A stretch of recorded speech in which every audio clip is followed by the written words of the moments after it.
Hello, fellow rebel capitalists. Hope you're well. It is official. The World Economic Forum, Klaus and Bigglesworth, have gone from evil genius to full retard. And if you haven't seen Tropical Thunder, I think that's the name of the movie. What are you doing? You're missing out. You got to go back and watch it. That was one of the last movies that got away with being politically incorrect. It's absolutely awesome. Just check it out if you haven't seen it. Okay, let's get into this story from our favorite website on the planet Earth, the World Economic Forum. And this is a story about the circular economy. Circular, circles. What does that even mean? I don't know, but it sounds just amazing and very clever and modern. We're going to use technology just for the economy to go around and around and around. The three circular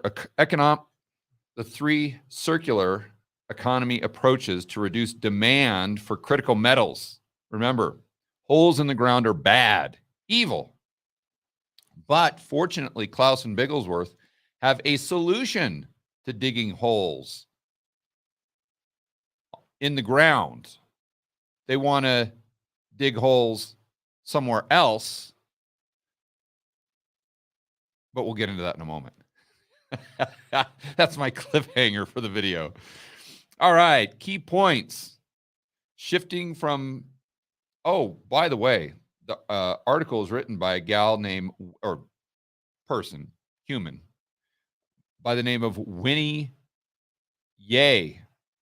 And they, I don't know their preferred pronouns, or not they, their title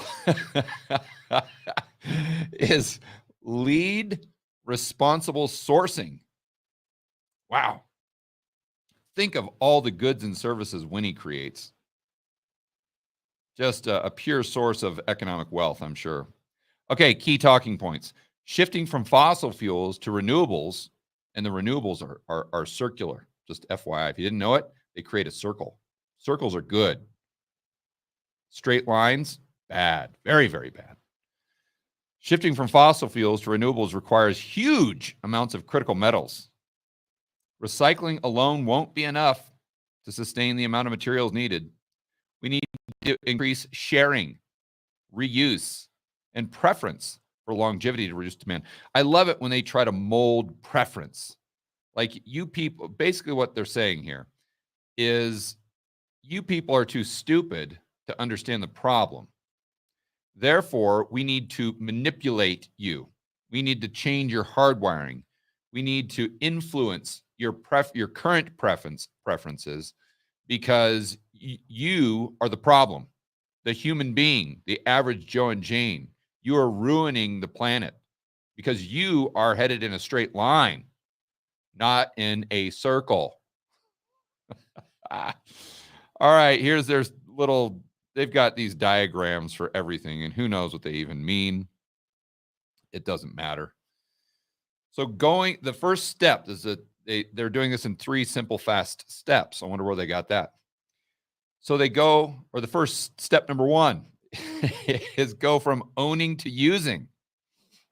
And this dovetails on you'll own nothing, but you will be happy. Trust the central planners and the authoritarians. Don't trust your own instincts. You can't tell what's going to make you happy. Only we can tell you what's going to make you happy. So they start off by saying, be honest. Ironic, isn't it? When they're telling us to be honest, Klaus is telling us to be honest. Okay. When I was growing up, we would call that the pot calling the kettle black. You likely have at least one mobile phone tucked in the bottom of your drawer. Actually, Winnie, I do not. Possibly an unused hard drive taking up space. You aren't alone. The average car or van in England is driven 4% of the time. While most already have a personal phone, 39% of workers globally have employer-provided laptops and mobile phones. This is not at all resource efficient. It might not be resource efficient, but I would argue that it is productivity efficient. So we've got a cost benefit analysis. I agree, it's great to get an Uber, but is it as productive as owning your own car? From a standpoint of if you need to get to places quickly, to get things done, to be more productive, are you going to get there faster in your own car when you can just run over there, hop in and go? Or when you have to sit and wait for 20 minutes when there's some sort of Uber spike, or when the traffic is, in fact, one of my editors last night, I went to the gym around 4 o'clock like I usually do, and I got back at like 6 o'clock, and she was still waiting down at the lobby of my building. And I said, "What are you doing? Haven't you gone home yet?" And she says, "No, I can't get an Uber. It's too busy because it was raining." So that is a perfect example of although it may be more resource efficient, it isn't more efficient from the standpoint of productivity. So back from that tangent here. More sharing, which means you'll own nothing, can reduce ownership of idle equipment and thus material usage. Okay, great. So if you're renting everything, again, we go back to this, who's owning it? And the conclusion they always come to, that they don't state explicitly, is, well, it's just the giant corporations will own everything and you'll rent it from them. And you're just too stupid to know that you're going to be a lot happier in that world. So car sharing platforms such as GetAround, Blue SG, have already seized the opportunity to offer vehicles where you pay per hour used.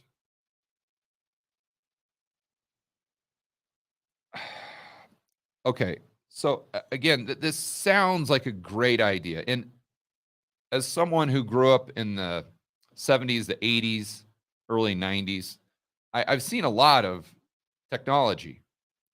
And most of it, I will agree, it's definitely better. It makes life better. But sometimes you get technology that it makes it worse.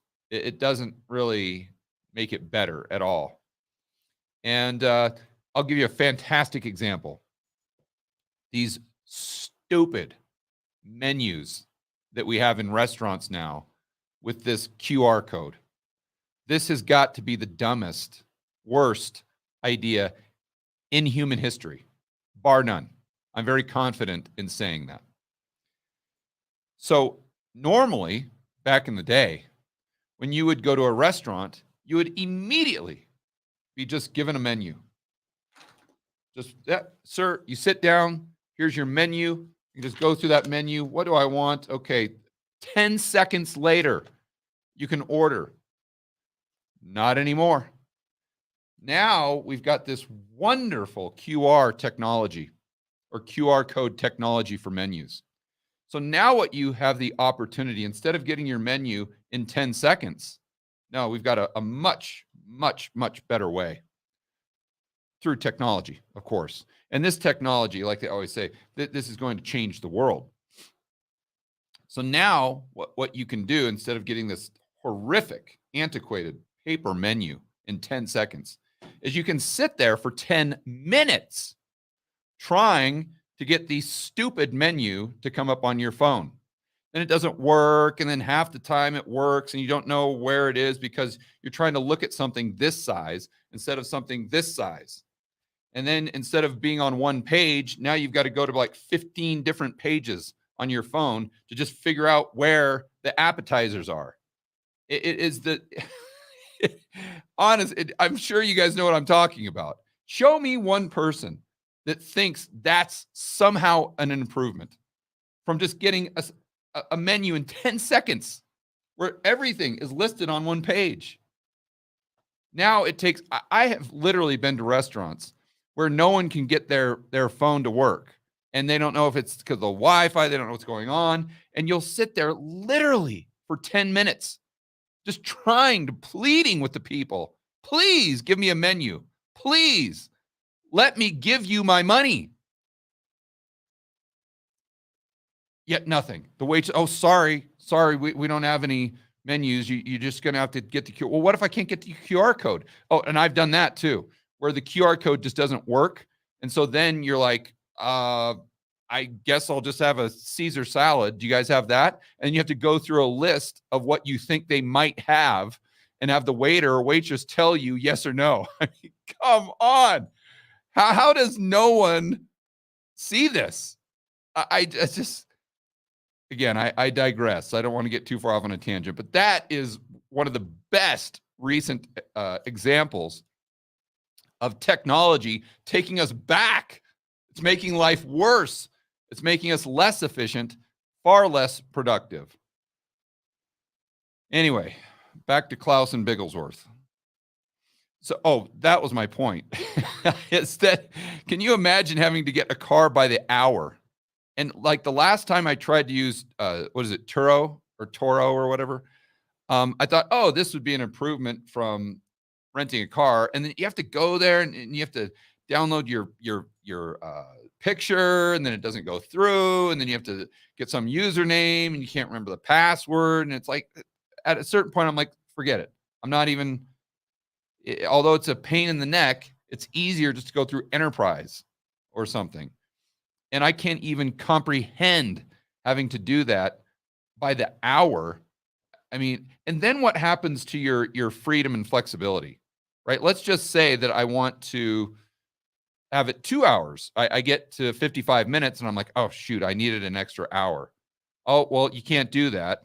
And where do you leave it? Just on the side of the road? Like all these scooters. That's another example. Remember that fad back in, what is that, like 2019, right? When all these companies were coming out with the scooters and you just leave them by the side of the road. And then you'd go through, you'd drive down the main drag, and it was like a junkyard of scooters just lying everywhere, just destroyed and on stairs and in bushes and everything. I haven't seen as many of those lately. Even when I was in Miami, you got a few of them there. But in Medellin, that was a huge fad. And now I don't see the scooter rentals at all. And why is that? Because it was a bad idea. And I'm guessing renting cars by the hour or the minute is just as bad of an idea. To enable a broader transition from ownership to usership, see how it's subtle. Subtle, guys. Don't worry about this. You'll own nothing. It's just, don't use hyperbole here. This is you're sensationalizing everything. There's nothing to worry about. Yes, we global elite. We meet at Davos every single year. And it is true. We are socialists and Marxists, and we hate Milton Friedman. We hate free market capitalism. But don't worry about that. We want what's best for you. And right now, owning stuff, that's going to make you miserable. If you share stuff constantly and you don't own anything, this is how you will achieve utopia. If you didn't own anything, you didn't own your headphones. In fact, who even needs to own a pen? I mean, I only use this pen like, I don't know, 5 minutes of the day. I could be renting it out for 23 hours and 55 minutes for the rest of the day. Wouldn't that be amazing if I just had random people showing up at my door constantly, just renting my pen, or maybe they could rent my empty bottle of water? That would be fantastic. Or they could rent my legal pad. I mean, they could rent so much stuff around here. They could rent my charging cord. I mean, who needs to buy a charging cord for like $3 when you could rent one for like 6 cents a minute? I mean, wouldn't that be far more efficient? So here they conclude this step number 1 by saying this is the mindset needed to redesign cities to reduce private vehicle and other usage. What if we don't want to redesign cities? What if we want to get out into urban areas? And I think this is one of the key points. See, everything that they're talking about makes it harder and harder for you to not live in this little condensed city where you rent everything and just live in a pod. This is the angle they're trying to go, or this is the direction they're trying to go. And they just subtly try to sell you on it bit by bit by bit. It sounds so good. It sounds so sustainable. Who doesn't like circles? Circles are wonderful. And if you could just live in a circle constantly, just think about how much happier you would be. See, they spin it like this, but they don't tell you the reality. And when you think through it and look at the reality, you're like, that sounds like a hellscape to me. That doesn't sound like utopia. That sounds like my nightmare. Step number 2, enable preference for longevity. This is why I titled the video, World Economic Forum has gone full retard. Who doesn't want to get the most out of everyday products like washing machines and increasingly domestic solar panels? I like all the examples they use are things they want you to buy. Like they're just gradually trying to, if there was someone that I hung out with daily that was this kind of passive aggressive, that they never came out and told you what was on their mind, they just gradually give these subtle hints. How bad does that piss you off when people are like that? Don't you just far prefer people to look you in the eye and say, hey, I want to do this? Not just these subtle little hints because they're too emotionally feeble, just to come up and look you in the eye and tell you what's on their mind. They have to just throw out these little subtleties constantly just to try to steer you in the direction they want you to go. It's just, it drives me crazy. My point is the World Economic Forum, they do that at a global level. Increasing a product's longevity can reap significant benefits. Keeping a smartphone for 5 years instead of 3 reduces phone's annual carbon footprint by 31%. Okay, fantastic. So, in the United States, we have, and if you guys have never purchased a car outside the US, you might not know this, but we have an insane amount of regulation around how cars are built. In fact, here in Colombia, you can get cars that are same brands, Toyota, Ford, Chevy, etc., but they're different models. And they're almost identical to what you can get in the States, but they don't have the epic amount of regulations and restrictions around how you can produce them and how many airbags they have to have and how a fuel filter, blah, blah, blah, blah, blah, blah, blah, blah, blah. And ironically, what happens is when you make cars that quote unquote safe, which they're really, I would argue they're not that much safer, but when you make them quote unquote safe, you make them heavier. If you make them heavier, they're less fuel efficient. So then what do you have to do?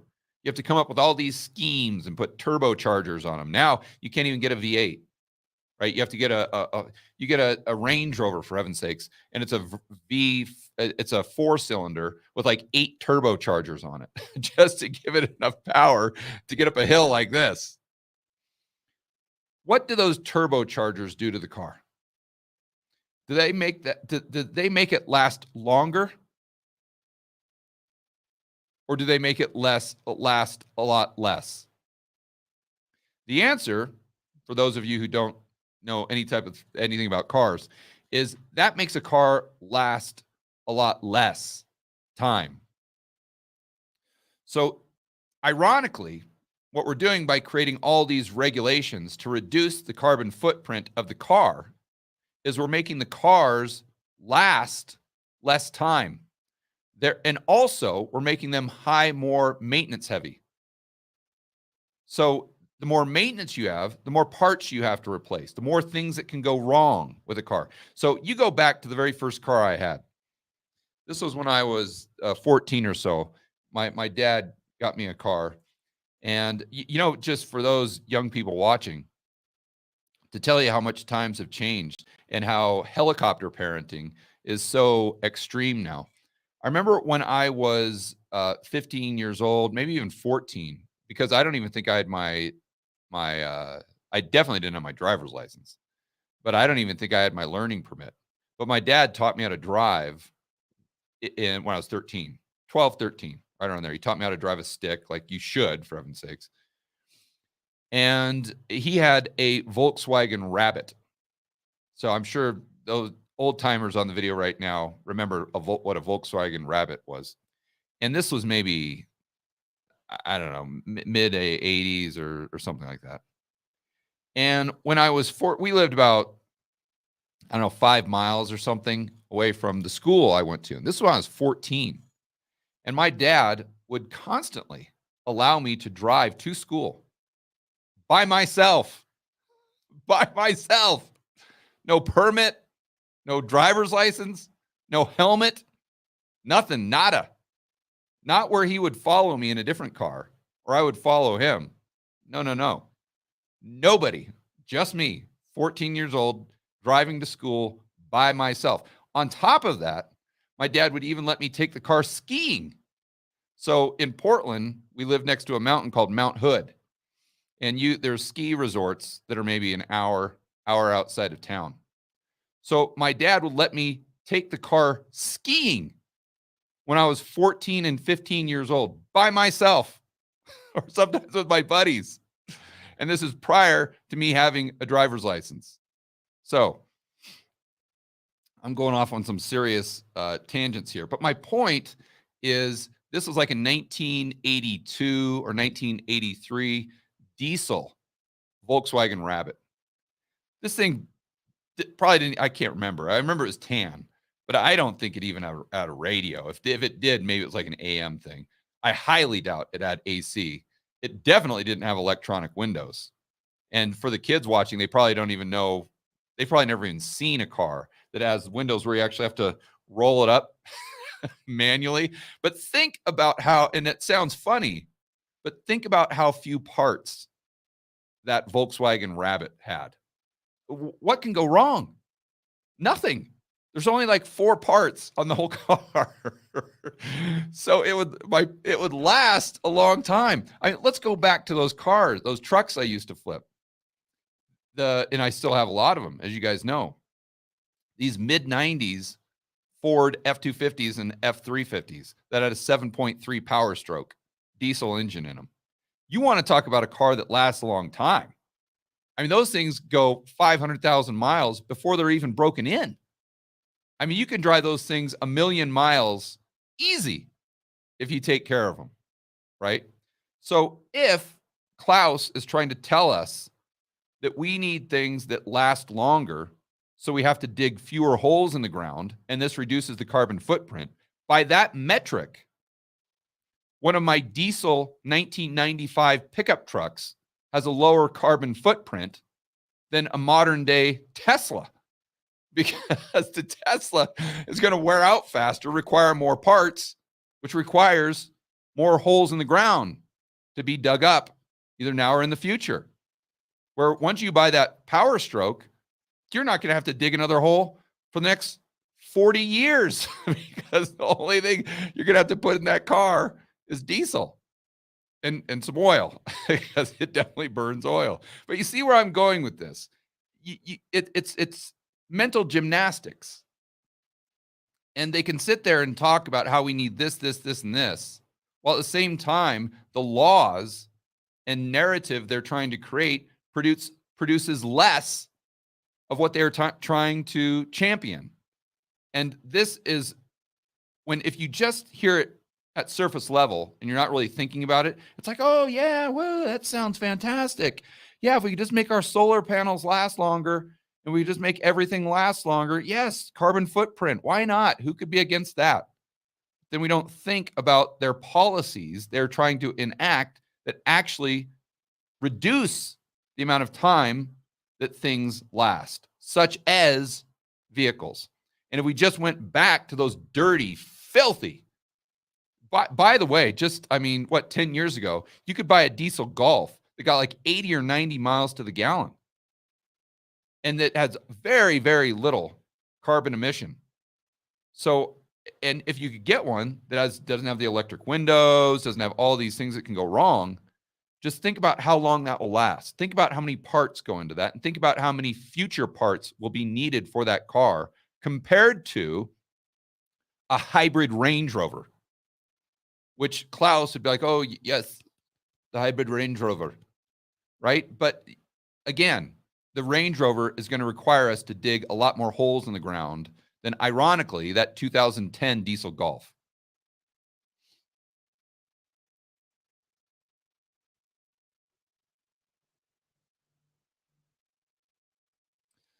While some product makers are transitioning to a subscription model to reward longevity, a bigger opportunity lies with commerce platforms. Today, customers can search by products, by price, brand, color, technical specs, and increasingly sustainability claims.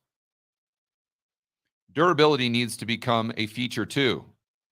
Okay, again, if you want things to be durable, let's go back to 95 F250 7.3 Power Stroke diesel.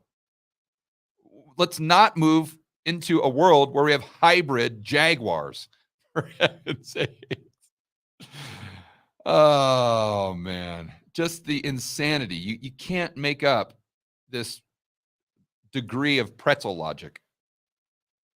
Their customers save both time and money and additional environmental benefits. However, more data and consistent durability metrics are needed before we can easily compare and choose durable products. I like how they are telling us this, as though they are somehow producing anything. What is Klaus manufacturing? Other than totalitarianism?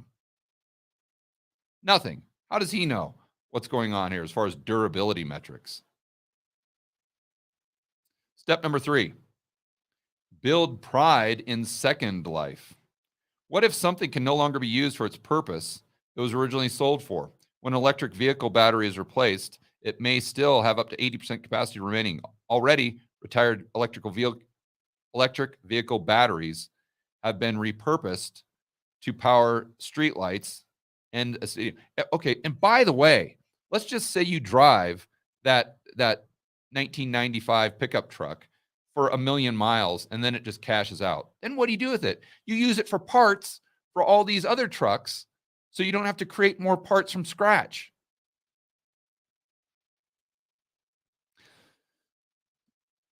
General Motors is beginning to design batteries with the ease of transition into second life in mind. Okay, so my point here is to kind of give a wake-up call to Klaus and say, listen, what you're arguing for, Klaus, is the free market.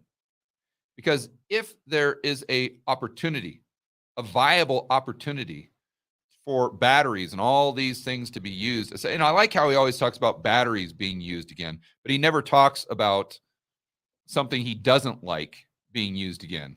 You know, he never talks about gas station pumps being used in emerging markets, so we don't have to create more gas station pumps, or oil drilling or oil drilling tools or something like that, right?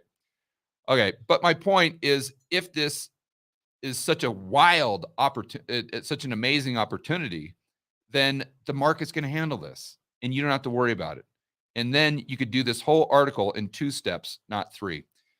That's the amazing thing with the free market, is if the actual consumers, the average Joe and Jane, want something to be circular and they're willing to pay for it, then the free market will produce it.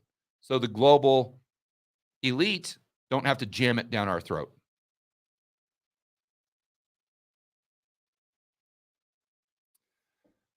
All right, guys, there you have it. Straight from the World Economic Forum. As always, enjoy the rest of your afternoon. Make sure that you're standing up for freedom, liberty, free market capitalism, and pushing back against the crazies, the retards at the World Economic Forum. I'll see you on the next video.